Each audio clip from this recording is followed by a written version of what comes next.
January 4th, 2025. Well, we got the speaker through on the first vote. I was a little worried about that, as I'd mentioned in my previous video, and well, I think I had good reason to be worried. But as it turned out, we had our 219 and one person, Mr. Massey there, decided that he wouldn't play ball no matter what, and it's an interesting choice who he did vote for. I really doubt that that would have been a better choice than the one we got, so to speak. But at any rate, and we had two other newbie type people who decided that they were going to play the game, but apparently they managed to get them on the phone with Trump and get him to change their vote, and they obviously, and so we got Johnson through a 218 to 215 with one person voting for the whip. So that's kind of interesting. So anyhow, that's kind of where we are. We have a speaker and so forth. We're going forward, I guess, at the moment with our program, and we'll be able to confirm Trump as president on, I guess, it'll be on Monday, I believe. And so the government will be forming up properly, and that part is good. So, at any rate, so anyhow, that is good, and but this whole thing does portend problems for the future. For one thing, as I've mentioned previously, two of our House members are going to resign, at least according to current plans, to join the Trump administration. And so the result is we'll be down to 217. Now, Mr. Massey has elevated himself from a loser in this battle to the person who really could stop things, because if we have a vote on the party line vote and we have 217 needed to win versus 215, and Massey decides to vote with the Democrats, that's 216 to 216, and we lose. Of course, he could decide just to vote present, in which case it would be 216 to 215, and we wouldn't lose. So that is one of the things we have to consider about this situation. So on the one hand, we have a real maverick on our hands, and I could go on about that. Anyway, if you like these videos, please give me a like, subscribe, and click the bell for notifications. Or if you're on Rumble, you can, of course, find me at the address, which is listed below in the description. So, yeah, that's, I think, some people I see on X are really think, that Massey, he's a noble person. To me, it's like, what did he accomplish other than embarrass the party? I mean, what's his point? He didn't even seriously have an alternative. I don't think that the guy from they voted for is a serious contender at all. I don't think there was any real support for anybody else. It would have taken quite a while for somebody else to emerge, and who says that whatever you don't like about Johnson wouldn't also be true about this person? I mean, I don't think they're going to make Thomas Massey the Speaker of the House. If we did, it would probably be a disaster, because he probably wouldn't be able to get anything done because he's so extreme on things. I mean, it's a necessity to have some degree of flexibility in order to negotiate when you have especially such a narrow majority and such a polarized environment, which is what I've been trying to say all along. But going ahead now, because of this big, I think, very bad decision, and I've called it that, to remove two people from the House for appointment jobs, which I think we could easily find just as good of people that wouldn't be in the House of Representatives. I mean, I would say any of the top tier ambassadors that we had in the Trump administration from previously, who were ambassadors in any major country, Britain, France, Germany, Japan, Italy, whatever, Russia, China, any of those top tier ambassadors could easily be that would want it could become the UN ambassador with no loss at all. I really think Stefanik would be better having stayed in the House anyhow, frankly.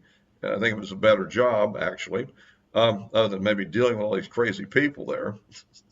And then, of course, Waltz. I mean, okay, he was a colonel in the Green Berets and congressman on armed services or whatever. I mean, come on, there's plenty of people who could just be just about as good to do that job as national security advisor. I mean, they obviously want somebody that's more of a Trump person. I got that, but I'm sure that we could find somebody else. So bottom line is, then we'd have two more people in the House. We'd have 219, and we could counter, strange maneuvers that Mr. Massey might choose to make. So anyhow, so that's kind of the lay of the land. We'll see what happens next. But when we come up with some real party line votes, we have to literally have everybody on board to get anything done for the next few months. Otherwise, Trump's first 100 days are going to be executive orders only and getting appointments in the Senate confirmed. I think we're a lot better off for once in the Senate than we are in the House for some strange reason. So anyway, that's kind of my rant on that subject. So so we'll have to see where we are going forward now with everything, and I'm kind of interested to see how he does with his confirmation battle with the key people he's picked. The events we've witnessed in New Orleans and the threat of terrorism, I think, will help him expedite his getting his national security team confirmed. I think that puts pressure on to get that done, as well as his FBI director and his attorney general. I think that would also fall there, as well as anybody in Homeland Security and that sort of thing. And so that's an area that we're looking forward to next week to see, after he gets get into the confirmation hearings and see how we're doing. Hopefully we'll get them all in there. I mean, everybody, I think that it will probably happen. Meanwhile, we're looking at the situation. I was looking at the latest on Ukraine that everybody's mentioning the fact that they're having a pretty serious problem with desertions in the Ukraine army.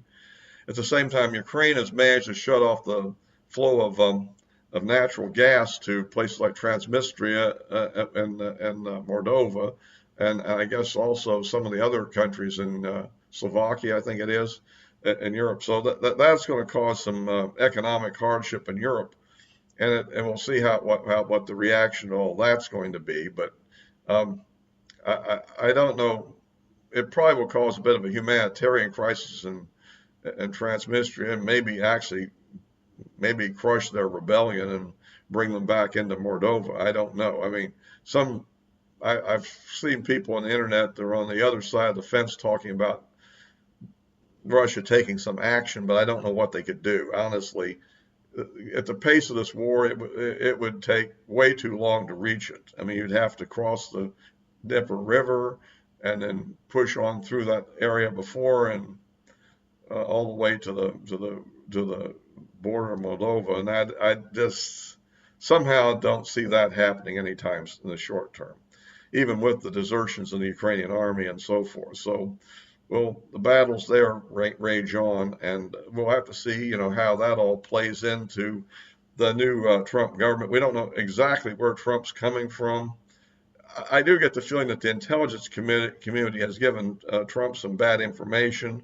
I don't know if he sees through that or not. I mean, he does tend to look at other sources, and I don't know what those might be in his case, because almost everything in the West seems to, right now I think there's some fraying at the edges, but for a long time it was, basically every time a Russian tank gets blown up, cheer, they're winning the war. No, they're really not. So, but and we'll see how that plays out. So, at any rate, that's kind of what I think about the situation here. We're hoping that we get our tax cut package through, particularly, at least the basic one. I'd be quite happy just to reinstate the ones that were passed in 2017 and just extend them and make them permanent. I think that would be great. Anything else they can do to improve things might be good as well.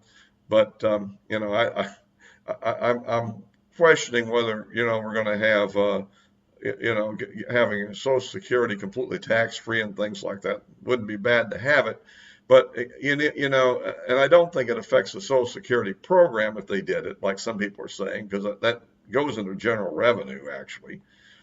But at the same time, it would affect the deficit, and that's an important thing as well.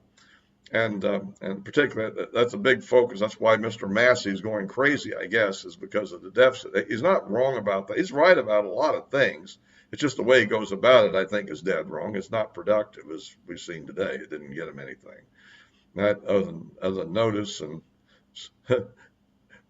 anyway, so that's the way I see it for the moment. We'll looking forward to the confirmation of Trump I guess Monday, and it'll be interesting to see how the Democrats react. I mean, will they be honorable and not creating objections, or are we going to have a whole bunch of election challenges being issued? Although the law has been modified from what it was back in 2020, there's still a law of that type around with enough people wanting to do it. So we'll see, will they accept it without fighting, or will they continue to try to raise objections and obstructions? So anyway, I'll be wrapping this up for now. I'll be posting this as always, on YouTube and Rumble, as I mentioned, and you can find me on the social media accounts, particularly posting quite a bit day to day on X, which is where I post the smaller comments I make from time to time. And more of you guys need to follow me on X too. I mean, I'm not getting enough followers there, and there's a lot of people out there that post a lot of stupid stuff all the time. and they seem to have a tremendous number of followers comparatively. Anyway, that's it for now. Until next time.